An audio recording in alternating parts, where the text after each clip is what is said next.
दोस्तों, अगर आप एक सीएससी सेंटर चलाते हैं तो आज की इस वीडियो में हम डिटेल से जानने वाले हैं कि सीएससी की मदद से आप किसी भी बैंक की मिनी ब्रांच कैसे ओपन कर सकते हैं। यानी कि सीएससी की मदद से आप एक बैंक बीसी कैसे बन सकते हैं। पिछले हफ्ते सीएससी की तरफ से बैंक बीसी के रजिस्ट्रेशन दोबारा से स्टार्ट कर दिए गए हैं। तो आज की इस वीडियो में मैं आपको डिटेल से बताने वाला हूं कि आप अपनी सीएससी आईडी की मदद से बैंक बीसी का रजिस्ट्रेशन कैसे कर सकते हैं। तो ये वीडियो आपको एंड तक देखनी है, बीच में स्किप नहीं करना है। तो चलिए वीडियो शुरू करते हैं। तो बैंक बीसी का रजिस्ट्रेशन करने के लिए आपको सीएससी बैंक मित्र की ऑफिशियल वेबसाइट पर आ जाना है। इस वेबसाइट का लिंक मैं आपको वीडियो के डिस्क्रिप्शन में दे दूंगा, उस पर क्लिक करके आप इस वेबसाइट पर आ सकते हैं। तो जैसे आप वेबसाइट पर आओगे तो आपके सामने कुछ इस तरीके का इंटरफेस आ जाएगा। अब यहाँ पे आपको नो पर क्लिक कर देना है। अब दोस्तों, बैंक बीसी का रजिस्ट्रेशन करने के लिए आपको नीचे आना है और यहाँ पे आपको एक ऑप्शन मिलेगा वीएलई रजिस्ट्रेशन, इस पे आपको क्लिक कर देना है। अब जैसे आप क्लिक करोगे तो आपके सामने रजिस्ट्रेशन टाइप का एक ऑप्शन आ जाएगा। तो यहाँ से आपको न्यू यूज़र को चूज़ करना है। उसके बाद नीचे आपको सबमिट पर क्लिक कर देना है। अब जैसे आप सबमिट पर क्लिक करोगे तो आपके सामने कुछ इस तरीके का इंटरफेस आ जाएगा। अब दोस्तों, यहाँ पे आपको बताया गया है कि कौन कौन से डॉक्यूमेंट्स आपको अपलोड करने हैं और आपके डॉक्यूमेंट की मैक्सिमम साइज कितनी होनी चाहिए। तो सबसे पहले यहाँ पे बताया गया है कि जो कैंडिडेट फोटो है उसकी मैक्सिमम साइज 50 KB से ज़्यादा नहीं होनी चाहिए और बाकी जितने भी डॉक्यूमेंट आप अपलोड करोगे उनकी मैक्सिमम साइज 100 KB से ज़्यादा नहीं होनी चाहिए। और यहाँ पे आपको बहुत ही इंपॉर्टेंट जानकारी दी गई है। यहाँ पे आपको बताया गया है कि आपको अपने सभी ओरिजिनल डॉक्यूमेंट को स्कैन करके ही अपलोड करना है, आपको फोटोकॉपी को अपलोड नहीं करना है। अगर आप फोटोकॉपी अपलोड करोगे तो आपका जो रजिस्ट्रेशन है उसको रिजेक्ट कर दिया जाएगा। तो आपको अपने सभी ओरिजिनल डॉक्यूमेंट को स्कैन करके ही अपलोड करना है, इस बात का आपको ध्यान रखना है। उसके बाद दोस्तों, यहाँ पे आपको कंटिन्यू का एक ऑप्शन मिलेगा, इस पे आपको क्लिक कर देना है। तो जैसे आप कंटिन्यू पर क्लिक करोगे तो आपके सामने कुछ इस तरीके का इंटरफेस आ जाएगा और यहाँ पे आपको आपकी सीएससी आईडी और ईमेल आईडी दिखाई देगी और आपका ये जो रजिस्ट्रेशन है ये टोटल 8 स्टेप में कंप्लीट होगा। तो सबसे पहले आपको नीचे आना है और यहाँ पे आपको सॉल्यूशन का एक ऑप्शन मिलेगा, इस पे आपको क्लिक करना है और यहाँ से आपको अपने टाइटल को सिलेक्ट कर लेना है। उसके बाद यहाँ पे आपको अपना फुल नेम एंटर कर देना है। उसके बाद यहाँ पे आपको सेव एंड कंटिन्यू पर क्लिक कर देना है। तो जैसे आप सेव एंड कंटिन्यू पर क्लिक करोगे तो आपका जो पहला स्टेप है वो कंप्लीट हो जाएगा। अब आपको नीचे आना है। अब यहाँ पे आपको अपने फादर का फुल नेम एंटर करना है। उसके बाद यहाँ पे आपको मैरिटल स्टेटस का एक ऑप्शन मिलेगा, तो यहाँ से आपको अपने मैरिटल स्टेटस को चूज कर लेना है। उसके बाद यहाँ पे आपको जेंडर का ऑप्शन मिलेगा, तो यहाँ से आपको अपने जेंडर को चूज कर लेना है। उसके बाद यहाँ पे आपको अपनी डेट ऑफ बर्थ को एंटर करना होगा। तो जैसे आप इस पर क्लिक करोगे तो आपके सामने कैलेंडर का आइकन ओपन हो जाएगा। अब यहाँ से आपको अपनी जो डेट ऑफ बर्थ है उसको आपको चूज कर लेना है। उसके बाद आपको नीचे आना है। अब यहाँ पे आपको अपने मोबाइल नंबर को एंटर करना है। अब यहाँ पे आपको वही मोबाइल नंबर एंटर करना है जो आपकी सीएससी आईडी के साथ में लिंक है। उसके बाद अगर आपका कोई अल्टरनेटिव मोबाइल नंबर है तो वो भी आपको यहाँ पे एंटर कर देना है। उसके बाद यहाँ पे आपको अपनी पर्सनल ईमेल आईडी को एंटर करना है। उसके बाद आपको नीचे आना है। अब यहाँ पे आपको स्टेट का ऑप्शन मिलेगा, इस पे आपको क्लिक करना है। अब आपका जो भी स्टेट है वो यहाँ पे आपको सेलेक्ट कर लेना है। उसके बाद यहाँ पे आपको डिस्ट्रिक्ट का ऑप्शन मिलेगा, इस पे आपको क्लिक करना है और यहाँ से आपकी जो भी डिस्ट्रिक्ट है उसको आपको सेलेक्ट कर लेना है। उसके बाद यहाँ पे आपको सब डिस्ट्रिक्ट का ऑप्शन मिलेगा, इस पे आपको क्लिक करना है और यहाँ से आपको अपनी सब डिस्ट्रिक्ट यानी कि आपको अपनी तहसील को सेलेक्ट कर लेना है। उसके बाद यहाँ पे आपको विलेज टाउन का ऑप्शन मिलेगा, इस पे आपको क्लिक करना है। तो अगर आप गांव में रहते हैं यहाँ से आपको अपने गांव को सेलेक्ट कर लेना है। अगर आप शहर में रहते हैं तो यहाँ से आपको अपने जो भी सिटी है, जो भी टाउन है, उसको आपको सेलेक्ट कर लेना है। उसके बाद यहाँ पे आपको अपने एरिया के पिन कोड को एंटर करना है। उसके बाद यहाँ पे आपको जॉब स्टेटस का एक ऑप्शन मिलेगा, इस पे आपको क्लिक करना है और यहाँ से आपको ओनली सीएससी को सेलेक्ट कर लेना है। उसके बाद यहाँ पे आपको कैटेगरी का ऑप्शन मिलेगा, इस पे आपको क्लिक करना है। अब जो भी आपकी कैटेगरी है, जनरल, एससी, एसटी, ओबीसी, अगर आप ईडब्ल्यूएस कोटे से हैं तो यहाँ से आपको अदर को सेलेक्ट कर लेना है। उसके बाद यहाँ पे आपको रिलीजन का ऑप्शन मिलेगा, इस पे आपको क्लिक करना है और यहाँ से आपका जो भी रिलीजन है वो आपको सेलेक्ट कर लेना है। उसके बाद अगर आप फिजिकल हैंडीकैप है तो यहाँ से आपको येस को चूज़ करना है। अगर आप फिजिकल हैंडीकैप नहीं है तो यहाँ से आपको नो को चूज़ करना है। उसके बाद यहाँ पे आपको प्रूफ ऑफ एड्रेस का एक ऑप्शन मिलेगा, इस पे आपको क्लिक करना है और यहाँ से आपको आधार कार्ड को सेलेक्ट सेलेक्ट कर लेना है।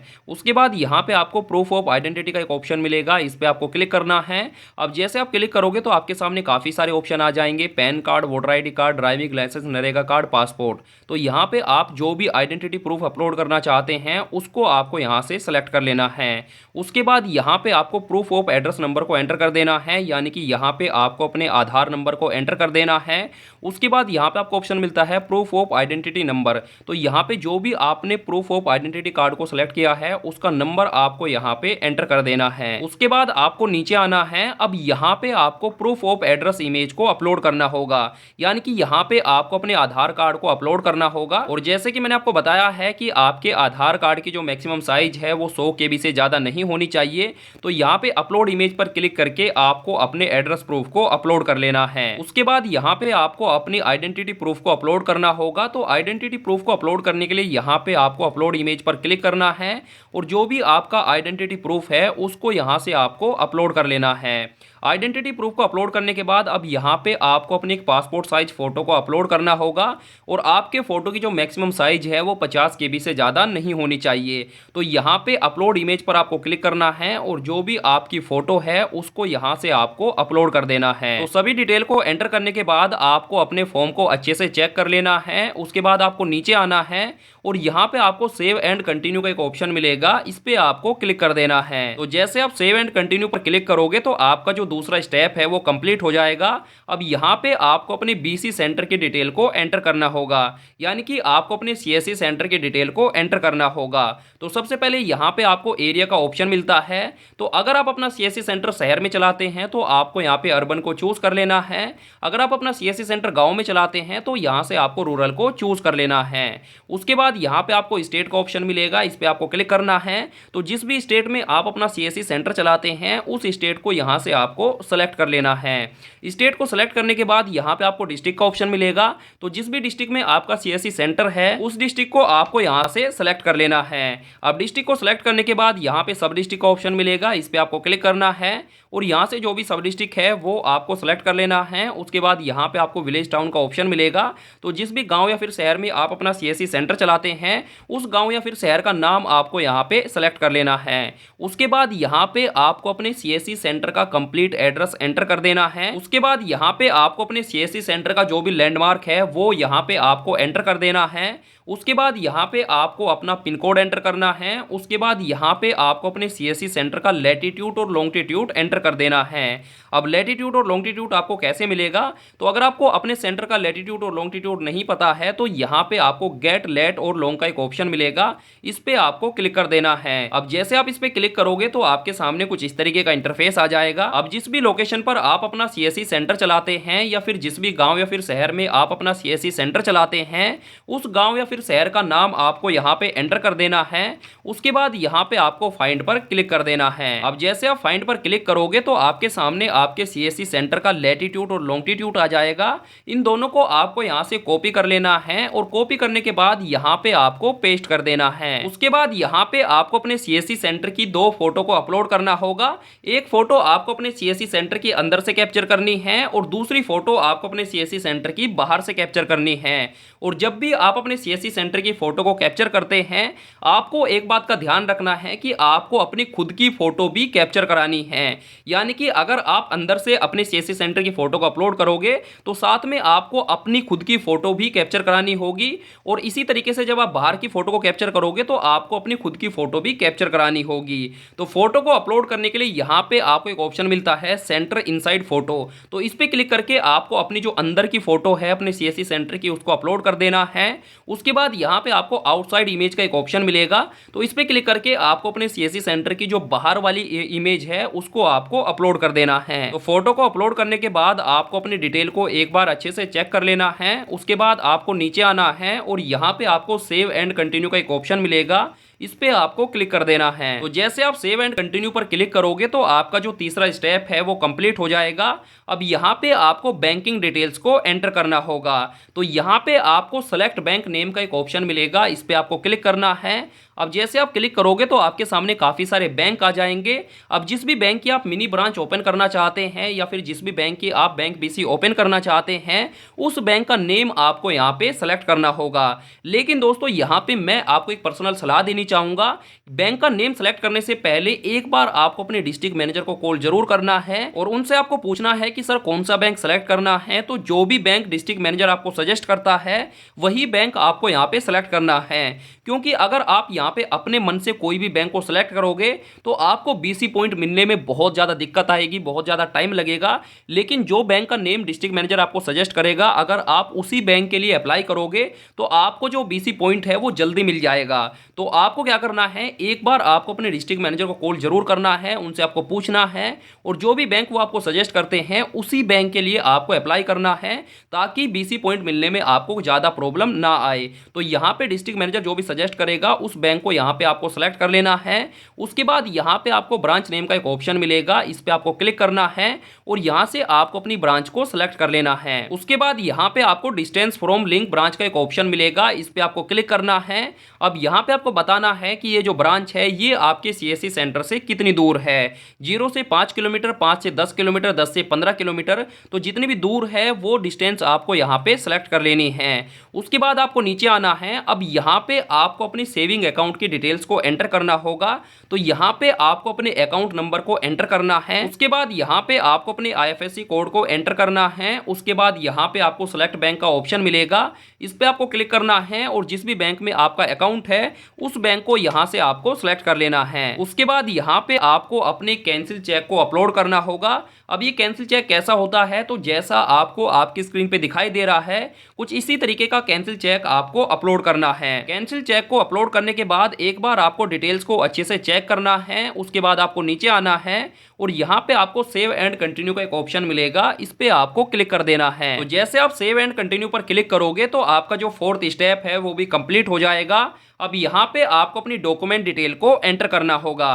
तो सबसे पहले यहाँ पे आपको क्वालिफिकेशन का एक ऑप्शन मिलता है, इस पे आपको क्लिक करना है। अब जो भी आपकी हाईएस्ट क्वालिफिकेशन है उसको यहाँ से आपको सेलेक्ट कर लेना है। अब क्वालिफिकेशन को सेलेक्ट करने के बाद यहाँ पे आपको इंस्टीट्यूट नेम का एक ऑप्शन मिलता है, तो जिस भी इंस्टीट्यूट या फिर स्कूल कॉलेज से आपने अपनी क्वालिफिकेशन को कंप्लीट किया है उस इंस्टीट्यूट या फिर कॉलेज का नेम आपको यहाँ पे एंटर कर देना है। उसके बाद यहाँ पे आपको पासिंग ईयर का एक ऑप्शन मिलेगा, तो जिस भी ईयर में आपने अपनी क्वालिफिकेशन को कंप्लीट किया था उस ईयर को यहाँ से आपको सेलेक्ट कर लेना है। उसके बाद यहाँ पे आपको स्ट्रीम का एक ऑप्शन मिलेगा, इस पे आपको क्लिक करना है।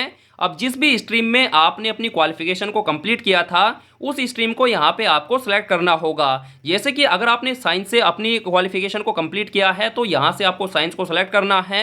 अगर आपने कॉमर्स से किया है तो यहाँ पे आपको कॉमर्स को सेलेक्ट कर लेना है। उसके बाद यहाँ पे आपको IIBF सर्टिफाइड का एक ऑप्शन मिलेगा, तो यहाँ से आपको यस को चूज कर लेना है। अब यहाँ पे आपको अपने IIBF सर्टिफिकेट को अपलोड करना होगा। अगर आपके पास में IIBF का सर्टिफिकेट नहीं है तो फिर आपको BC पॉइंट मिलना लगभग नामुमकिन है। अगर आप चाहते हैं कि आपको इजीली BC पॉइंट मिल जाए तो आपके पास में IIBF का सर्टिफिकेट होना जरूरी है। अगर आपके पास में IIBF का सर्टिफिकेट नहीं है तो फिर आपको BC पॉइंट नहीं मिलेगा। आपकी जो एप्लीकेशन है उसको या तो पेंडिंग में डाल दिया जाएगा या फिर उसको रिजेक्ट कर दिया जाएगा। तो अगर आप CSC के थ्रू BC पॉइंट लेना चाहते हैं तो आपके पास में IIBF का सर्टिफिकेट होना बहुत जरूरी है। अगर आपके पास में फिलहाल IIBF का सर्टिफिकेट नहीं है तो मैं आपको यही सलाह दूंगा कि पहले आपको अपने IIBF सर्टिफिकेट को प्राप्त करना है, उसके बाद ही आपको ये रजिस्ट्रेशन करना है। लेकिन अगर फिर भी आप रजिस्ट्रेशन करना चाहते हैं तो यहाँ से आपको नो को चूज कर लेना है और बाद में आप अपने IIBF सर्टिफिकेट को अपलोड कर सकते हैं। तो मेरे पास में IIBF का सर्टिफिकेट है तो मैं यहाँ से यस को चूज कर लेता हूँ। और हाँ, अगर आप IIBF का सर्टिफिकेट लेना चाहते हैं तो वीडियो के डिस्क्रिप्शन में आपको एक व्हाट्सएप नंबर दिया गया है, उस व्हाट्सएप नंबर पर आपको हाई का मैसेज लिख के सेंड करना है और बाकी की जो डिटेल है वो आपको व्हाट्सएप पर मिल जाएगी। उसके बाद दोस्तों आपको नीचे आना है। अब यहाँ पे आपको अपने पैन कार्ड नंबर को एंटर करना है। उसके बाद यहाँ पे आपको अपने पैन कार्ड को अपलोड करना होगा। तो पैन कार्ड को अपलोड करने के लिए यहाँ पे आपको अपलोड पैन कार्ड पर क्लिक करना है और यहाँ से आपको अपने पैन कार्ड को अपलोड कर लेना है। अब पैन कार्ड को अपलोड करने के बाद आपको अपने क्वालिफिकेशन सर्टिफिकेट को भी अपलोड करना होगा, यानी कि जो भी आपकी क्वालिफिकेशन है उसकी मार्कशीट आपको अपलोड करनी होगी। तो एजुकेशन सर्टिफिकेट को अपलोड करने के बाद आपको नीचे आना है। अब यहाँ पे आपको अपनी IIBF रजिस्ट्रेशन डेट को एंटर करना होगा, यानी कि जिस भी डेट को आपने IIBF का रजिस्ट्रेशन किया था उस डेट को यहाँ पे आपको एंटर कर देना है। उसके बाद यहाँ पे आपको पासिंग डेट को एंटर करना होगा, यानी कि जिस भी डेट को आपने अपने एग्जाम को पास किया था, जिस भी डेट को आपने अपना एग्जाम कंप्लीट किया था उस डेट को यहाँ पे आपको एंटर कर देना है। उसके बाद यहाँ पे आपको अपने IIBF सर्टिफिकेट को अपलोड करना होगा। तो यहाँ पे अपलोड सर्टिफिकेट पे क्लिक करके आपको अपने सर्टिफिकेट को अपलोड कर देना है। उसके बाद आपको नीचे आना है। अब यहाँ पे आपको पुलिस वेरिफिकेशन स्टेटस का एक ऑप्शन मिलेगा। अगर आपके पास में आपका पुलिस वेरिफिकेशन सर्टिफिकेट है तो यहाँ से आपको यस को चूज करना है। उसके बाद यहाँ पे आपको अपने पुलिस वेरिफिकेशन सर्टिफिकेट को अपलोड करना होगा। लेकिन अगर आपके पास में पुलिस वेरिफिकेशन सर्टिफिकेट नहीं है तो यहाँ से आपको नो को चूज करना है। उसके बाद आपको अपनी डिटेल को एक बार अच्छे से चेक कर लेना है। उसके बाद आपको नीचे आना है और यहाँ पे आपको सेव एंड कंटिन्यू का एक ऑप्शन मिलेगा, इस पे आपको क्लिक कर देना है। अब जैसे आप क्लिक करोगे तो आपका जो 5th स्टेप है वो भी कंप्लीट हो जाएगा। अब यहाँ पे आपको अपनी हार्डवेयर डिटेल को एंटर करना होगा। तो सबसे पहले यहाँ पे आपको कंप्यूटर टाइप का एक ऑप्शन मिलेगा, इस पे आपको क्लिक करना है। अब अगर आपके पास में डेस्कटॉप है तो यहाँ से आपको डेस्कटॉप को सिलेक्ट करना है। अगर आपके पास में लैपटॉप है तो यहाँ से आपको लैपटॉप को सिलेक्ट करना है। अगर आपके पास में टैबलेट है तो यहाँ से आपको टैबलेट को सिलेक्ट करना है। उसके बाद यहाँ पे आपको नेटवर्क स्ट्रेंथ का एक ऑप्शन मिलेगा, इस पे आपको क्लिक करना है और यहाँ से आपको वेरी गुड को सिलेक्ट कर लेना है। उसके बाद यहाँ पे आपको नेटवर्क कनेक्टिविटी टाइप का एक ऑप्शन मिलेगा, इस पे आपको क्लिक करना है। अब यहाँ पे आपको सिलेक्ट करना होगा कि आप इंटरनेट किस तरीके से चलाते हैं, इंटरनेट की कनेक्टिविटी आप कैसे लेते हैं। अगर आप लैंडलाइन के थ्रू अपना इंटरनेट चलाते हैं तो यहाँ से आपको लैंडलाइन को सिलेक्ट करना है। अगर आप मोबाइल हॉटस्पॉट से अपना इंटरनेट एक्सेस करते हैं तो यहाँ से आपको मोबाइल को सिलेक्ट करना है। तो आपको अपने हिसाब से अपनी जो भी नेटवर्क कनेक्टिविटी है उसको सिलेक्ट कर लेना है। उसके बाद यहाँ पे आपको नेटवर्क सर्विस प्रोवाइडर का एक ऑप्शन मिलेगा, इस पे आपको क्लिक करना है। अब जो भी आपका नेटवर्क सर्विस प्रोवाइडर है उसको आपको सेलेक्ट करना होगा, जैसे कि BSNL, एयरटेल, वोडाफोन, तो जो भी आपका सर्विस प्रोवाइडर है उसको यहाँ पे आपको सेलेक्ट कर लेना है। उसके बाद यहाँ पे आपको फोन नंबर ऑफ ISP का एक ऑप्शन मिलेगा, ISP यानी कि इंटरनेट सर्विस प्रोवाइडर। तो जो भी आपका इंटरनेट सर्विस प्रोवाइडर का मोबाइल नंबर है वो यहाँ पे आपको एंटर कर देना है। उसके बाद यहाँ पे आपको फिंगरप्रिंट डिवाइस का एक ऑप्शन मिलेगा, इस पे आपको क्लिक करना है। अब जिस भी कंपनी की फिंगरप्रिंट डिवाइस आपके पास में है उस कंपनी को यहाँ पे आपको सेलेक्ट कर लेना है। अगर आपके पास में फिंगरप्रिंट डिवाइस नहीं है तो यहाँ पे आपको नॉट अवेलेबल का एक ऑप्शन मिलता है, इसको आपको सेलेक्ट कर लेना है। लेकिन मेरे पास में मोरफो की है तो मैं यहाँ पे मोरफो को सेलेक्ट कर लेता हूँ। उसके बाद यहाँ पे आपको अपनी फिंगरप्रिंट डिवाइस का जो मॉडल नंबर है वो आपको एंटर कर देना है। उसके बाद यहाँ पे आपको अपनी फिंगरप्रिंट डिवाइस का सीरियल नंबर एंटर करना है। उसके बाद आपको नीचे आना है। अब यहाँ पे आपको हैंडल डिवाइस का एक ऑप्शन मिलेगा, इस पे आपको क्लिक करना है। अगर आपके पास में हैंडल डिवाइस है यानी कि अगर आपके पास में माइक्रो ATM है तो यहाँ पे आपको माइक्रो ATM को सेलेक्ट कर लेना है। उसके बाद यहाँ पे आपको हैंडल मेक का एक ऑप्शन मिलेगा, तो जिस भी कंपनी का आपके पास में माइक्रो ATM है उस कंपनी को यहाँ पे आपको सेलेक्ट कर लेना है। उसके बाद यहाँ पे आपको अपने माइक्रो ATM का सीरियल नंबर एंटर करना है। उसके बाद यहाँ पे आपको डेट एंटर करनी है, जिस भी डेट को आपने अपना माइक्रो ATM परचेज किया था वो डेट आपको यहाँ पे सेलेक्ट कर लेनी है। अगर आपके पास में माइक्रो ATM नहीं है यानी कि हैंडल डिवाइस नहीं है तो यहाँ पे आपको नॉट अवेलेबल को सेलेक्ट कर लेना है। तो सभी डिटेल को एंटर करने के बाद आपको एक बार अपनी सभी डिटेल को अच्छे से चेक कर लेना है। उसके बाद यहाँ पे आपको सेव एंड कंटिन्यू पर क्लिक कर देना है। तो जैसे आप क्लिक करोगे तो आपका जो 6th स्टेप है वो भी कंप्लीट हो जाएगा। अब दोस्तों यहाँ पे आपको अपनी अदर इंफॉर्मेशन को एंटर करना होगा। तो सबसे पहले यहाँ पे आपको HDFC बैंक की डिटेल को एंटर करना होगा। तो जो भी आपकी नियर बाई HDFC बैंक है उसकी डिटेल को आपको यहाँ पे एंटर करना है, क्योंकि ये मैंडेटरी है। तो यहाँ पे आपको सेलेक्ट बैंक का एक ऑप्शन मिलेगा, इस पे आपको क्लिक करना है और यहाँ से आपको HDFC को सेलेक्ट कर लेना है। उसके बाद यहाँ पे आपको नियरेस्ट ब्रांच का एक ऑप्शन मिलेगा, इस पे आपको क्लिक करना है।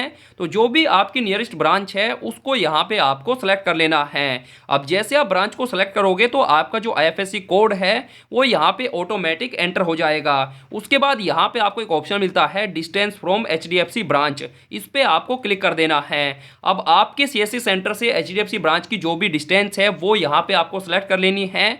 0 से 5 किलोमीटर, 5 से 10 किलोमीटर, 10 से 15 किलोमीटर, 15 से 20 किलोमीटर। तो जो भी आपके ब्रांच की आपके CSC सेंटर से डिस्टेंस है वो यहाँ पे आपको सेलेक्ट कर लेनी है। उसके बाद यहाँ पे आपको एक ऑप्शन मिलता है एग्री लैंड इन विलेज, इस पे आपको क्लिक कर देना है। अब यहाँ पे आपसे पूछा जा रहा है कि क्या आपके गांव के आसपास खेती होती है, तो यहाँ पे आपको यस या फिर नो को सेलेक्ट कर लेना है। उसके बाद यहाँ पे आपको स्टाफ का एक ऑप्शन मिलेगा, इस पे आपको क्लिक कर देना है।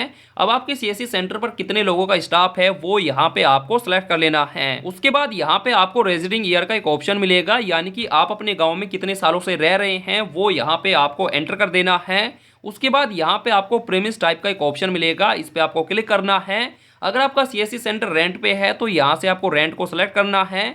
अगर आप अपने सीएससी सेंटर के खुद ओनर है तो यहाँ पे आपको ओन को सिलेक्ट करना है। उसके बाद यहाँ पे आपको नंबर ऑफ डिपेंड का एक ऑप्शन मिलेगा, इस पे आपको क्लिक कर देना है। अब आपकी फैमिली के कितने मेंबर आपके ऊपर डिपेंडेंट है वो यहाँ पे आपको सिलेक्ट कर लेना है। उसके बाद आपको नीचे आना है। अब यहाँ पे आपको यू आर एम्प्लॉयड का एक ऑप्शन मिलेगा, इस पे आपको क्लिक करना है और यहाँ से आपको नो को सिलेक्ट कर लेना है। उसके बाद यहाँ पे आपको रेफरेंस का एक ऑप्शन मिलता है। अब दोस्तों यहाँ पे आपको 2 रेफरेंस को एंटर करना होगा। तो यहाँ पे आप अपनी फैमिली में कोई भी 2 फैमिली मेंबर्स के रेफरेंस को एंटर कर सकते हैं, जैसे कि भाई बहन माता पिता, कोई भी 2 फैमिली मेंबर्स के रेफरेंस को एंटर कर सकते हैं। तो यहाँ पे आपको अपनी फैमिली मेंबर्स का नाम एंटर करना है। उसके बाद यहाँ पे उनका मोबाइल नंबर एंटर करना है। उसके बाद यहाँ पे आपको रिलेशन का ऑप्शन मिलेगा, तो जो भी नाम आपने यहाँ पे एंटर किया है उसके साथ में आपका क्या रिलेशन है वो यहाँ पे आपको सेलेक्ट कर लेना है। इसी तरीके से आपको दूसरे रेफरेंस को भी एंटर कर देना है। तो रेफरेंस को एंटर करने के बाद यहाँ पे आपको reputation enjoy in the village का एक ऑप्शन मिलेगा, इस पे आपको क्लिक करना है और यहाँ से आपको गुड को सेलेक्ट कर लेना है। उसके बाद यहाँ पे आपको past experience with any bank का एक ऑप्शन मिलेगा, इस पे आपको क्लिक करना है और यहाँ से आपको नो को सेलेक्ट कर लेना है। उसके बाद आपको अपनी डिटेल को एक बार अच्छे से चेक कर लेना है। उसके बाद आपको नीचे आना है और यहाँ पे आपको सेव एंड कंटिन्यू पर क्लिक कर देना है। तो जैसे आप क्लिक करोगे तो आपके सामने आपकी एप्लीकेशन का कंप्लीट प्रीव्यू आ जाएगा। अब यहाँ पे आपको अपनी एप्लीकेशन को अच्छे से चेक कर लेना है। तो यहाँ पे आपको initial detail, personal detail, BC centre detail, banking detail, document detail, hardware detail और अदर इन्फॉर्मेशन, तो इन सभी डिटेल को आपको अच्छे से चेक कर लेना है। अगर आपको लगता है कि किसी भी डिटेल में आपको एडिट करना है तो आपको नीचे आना है और यहाँ पे आपको प्रीव्यूज का एक ऑप्शन मिलेगा, इस पे क्लिक करके आप दोबारा से अपनी डिटेल में एडिट कर सकते हैं। अगर आपको लगता है कि सब कुछ सही है तो यहाँ पे आपको टर्म्स को एक्सेप्ट करना है और नीचे आपको सबमिट माई एप्लीकेशन का एक ऑप्शन मिलेगा, इस पे आपको क्लिक कर देना है। उसके बाद आपको दोबारा से सबमिट पर क्लिक कर देना है। तो जैसे आप सबमिट पर क्लिक करोगे तो आपकी जो डिटेल है वो सक्सेसफुली सेव हो जाएगी। उसके बाद यहाँ पे आपको ओके पर क्लिक कर देना है। तो जैसे आप ओके पर क्लिक करोगे तो आपका एक रजिस्ट्रेशन नंबर जनरेट हो जाएगा, इसको आपको कहीं पे नोट करके रख लेना है। तो दोस्तों रजिस्ट्रेशन को कंप्लीट करने के बाद एक बार आपको अपने डिस्ट्रिक्ट मैनेजर को इन्फॉर्म जरूर कर देना है। उनको आपको बता देना है कि सर मैंने बैंक बीसी का रजिस्ट्रेशन कंप्लीट कर लिया है। और अगर आपके पास में आईआईबीएफ का सर्टिफिकेट नहीं है या फिर आप आईआईबीएफ का सर्टिफिकेट लेना चाहते हैं या फिर अगर आपको आईआईबीएफ के रिगार्डिंग कोई भी जानकारी लेनी है तो वीडियो के डिस्क्रिप्शन में आपको मेरा व्हाट्सएप नंबर मिल जाएगा, उस पर आप मुझे मैसेज कर सकते हैं और बाकी की जो जानकारी है वो आपको व्हाट्सएप के द्वारा दे दी जाएगी। और अगर आपको जानना है कि आईआईबीएफ का रजिस्ट्रेशन कैसे किया जाता है तो वीडियो के डिस्क्रिप्शन में आपको लिंक मिल जाएगा, उस वीडियो को देख करके आप अपने आईआईबीएफ का रजिस्ट्रेशन कर सकते हैं। और ये वीडियो ऑलरेडी काफी ज्यादा लंबी हो चुकी है तो अब मैं आपको बैंक बीसी के बारे में ज्यादा डिटेल से नहीं बताऊंगा। आशा करता हूं कि वीडियो आपको काफी पसंद आई होगी। अगर आपको ये वीडियो पसंद आई हो तो डेफिनेटली यार वीडियो को लाइक कर देना, शेयर कर देना। और अगर आप आईआईबीएफ के बारे में अगर आप बैंक बीसी के बारे में डिटेल से जानना चाहते हैं कि बैंक बीसी क्या है, बैंक बीसी लेने के क्या फायदे हैं, बैंक बीसी लेकर आपको कौन कौन सी सर्विस लोगों को प्रोवाइड कर सकते हैं, तो आप मुझे कमेंट कर देना। इस पर भी मैं एक अलग से वीडियो बना दूंगा और मैं बनाने भी वाला हूं। और चैनल पर नए हैं, सब्सक्राइब नहीं किया है तो घंटा बजा के कर देना। फेसबुक पर वीडियो देख रहे हैं तो पेज को लाइक और फॉलो जरूर कर देना।